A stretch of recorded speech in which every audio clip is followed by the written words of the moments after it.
Assalamualaikum warahmatullahi wabarakatuh. Jumpa lagi dengan channel Adegan Anxiety, channel khusus membahas seputaran asam lambung, psikosomatis, dan anxiety disorder. Oke, di sini saya akan menjelaskan ya cemas yang masih sering muncul atau noel gitu ya.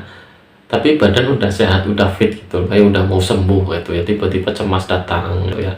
Itu nanti saya akan menjelaskan itu ya, termasuk ke ciri-ciri sih gitu, tapi kan masih kadang muncul gitu ya. Oke. Terima kasih sebelumnya. Barangkali di sini ada yang belum masuk grup, silahkan nanti di kolom deskripsi ada grup WA ya. Di situ silahkan bergabung sama teman-teman, saling sharing gitu ya. Terima kasih yang udah sub and like ya, mohon bantuannya untuk subscribe agar channel ini terus berkembang dan cepat memenuhi target subscribernya. Terima kasih para teman-teman, semoga cepat disembuhkan dari anxiety dan penyakit asam lambung ini.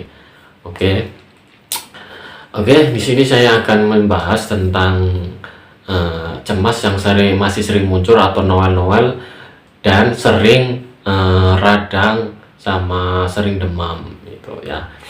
Oke, bagi teman-teman yang masih sering cemas tapi udah bekerja, buat aktivitas, buat kemana-mana, tapi kok cemas masih muncul gitu, itu yang sering jadi pertanyaan. Kenapa? Kan saya sudah sembuh, lambung juga udah normal gitu, makan juga udah normal gitu, tapi kenapa cemas tiba-tiba datang? Ya, itu salah satu ciri-ciri untuk ya menuju kesembuhan gitu ya, nggak langsung sembuh total, itu nggak mungkin, pasti pelan-pelan ada tahapnya. Makanya di sana akan menjelaskan, barangkali nanti wah saya kambuh lagi, itu wajar gitu. Saya dulu juga gitu, saya dulu juga lagi duduk di tempat ramai, tiba-tiba aku cemas sendiri, saya langsung debar-debar kayak gitu, saya nggak tahu sebabnya apa gitu ya. Itu wajar sekali untuk penyakit anxiety dan psikosomatis ini ya. Terus banyak sekali juga yang bertanya dalam waktu rentang kena anxiety psikosomatis itu sering sekali kena radang tenggorokan, terus demam, itu sering ya. Itu pasti, saya juga ya, karena kondisi badan kita kan lagi kurang sehat gitu. Saya namanya radang itu udah puluhan kali ya, mungkin stok obat radang itu juga itu udah pasti stok.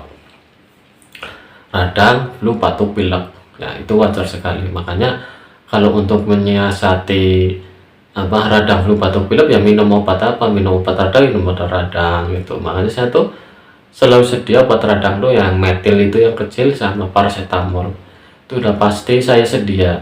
Karena penyakit kayak kita ini pasti tiba-tiba cuaca berubah aja pasti gampang sekali demam, makan sana kering, nah itu tenggorokan jadi kayak gatel, jadinya radang kayak gitu ya. Itu untuk tips-tips persediaan ya supaya radang gitu. Kalau masalah cemas itu kan, kalau yang cemas hari noal itu pasti kan kita udah tahu gitu loh, tahu efeknya saat kita cemas tiba-tiba.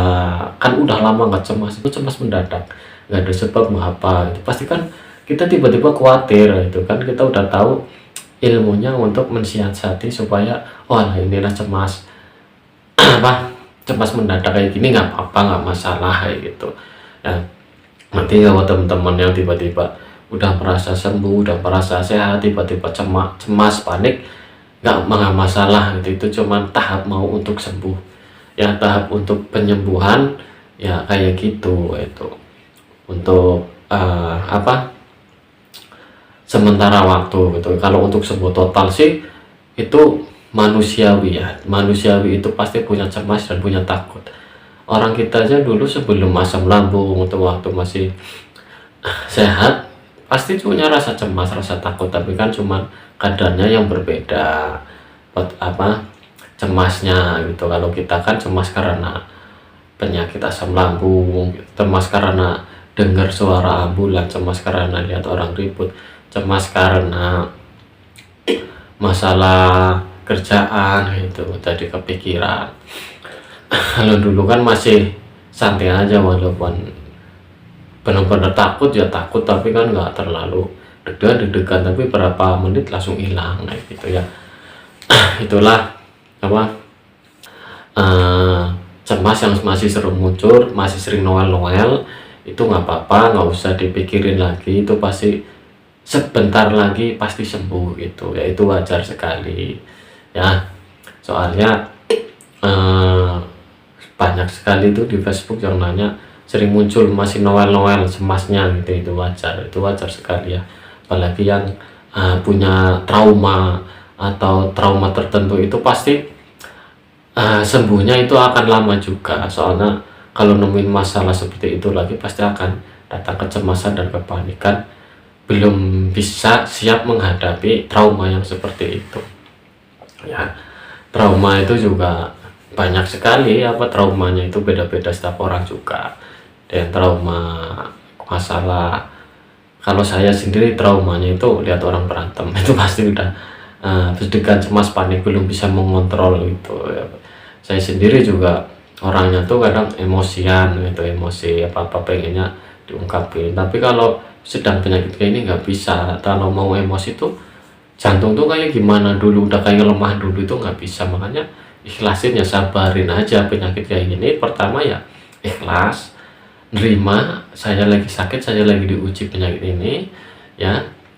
Terus ya kita belajar, berusaha untuk menjadi lebih baik gitu. Kalau yang orang Islam ya mendekat sama Allah, sholatnya tepat 5 waktu ya, menjauhi larangannya dan menjalankan perintah-perintahnya. Itu kalau orang anxiety biosomatis itu dulu yang dikerjakan ya, kita mendekatkan sama Allah.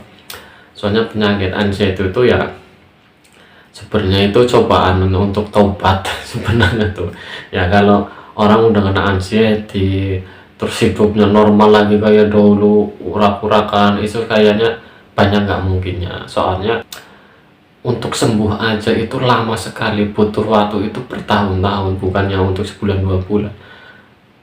Melawan penyakit itu bertahun-tahun, itu nggak pasti, nggak bakalan pengen kambuh lagi. Makanya harus bener-bener istilahnya hijrah ya, bener-bener semuanya ditinggali. Yang dulu suka minum nggak minum, rokok nggak rokok, yang hidupnya suka begadang, ngopi, itu pasti semuanya itu ditinggalin ya. Kalau yang suka ngopi rokok itu ya wajar ya, kalau itu masih banyak ya.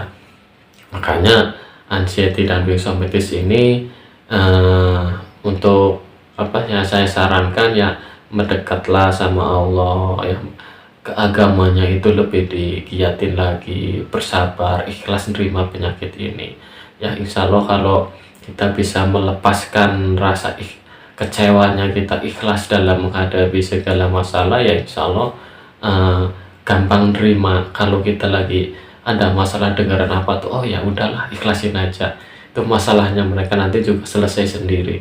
Itu enak, orang Asia itu kayak gitu enak. Tapi kalau dengar masalah ikut-ikutan kayak gini, wah malah jadi dongkol sendiri, nggak sembuh-sembuh ya. Mati yang dirasakan malah tambah banyak, rasa sesek lah, terus capek, pada pegel, itu jadi ke badan kita yang keserang gitu ya. Makanya belajar ikhlas itu ya. Tadi juga ada yang capri saya tuh 1 tahun ngasih keliangan, terus saya jawab, saya 4 tahun itu keliangan, pusing, sempoyongan, ya hampir 4 tahun itu ya. Makanya sabar, ikhlas itu, banyakin wirid itu ya. Itu tadi ada yang capri sama saya di WA, keluhannya itu yang masih keliangan, soalnya dia masih baru ya, nggak apa-apa. Saya seneng gitu loh ngasih saran-saran itu agar cepat sembuh gitu ya. Oke, terima kasih. Semoga video ini menjadi wasilah ya untuk jalan kesembuhan, motivasi buat teman-teman. Yang penting tetap dijaga pola makan, pola pikir, sama pola tidurnya, itu yang penting sekali ya, agar cepat sembuh. Pola makan jauhi pantangannya, pola tidur jangan begadang ya, tidur jam 10 tidur. Terus sama pola makan juga harus tertib ya, makan kalau yang nggak kuat sehari bisa 5 kali 6 kali nggak apa-apa, dicicil sedikit-sedikit ya. Terima kasih, semoga kalian cepat sembuh. Wassalamualaikum warahmatullahi wabarakatuh.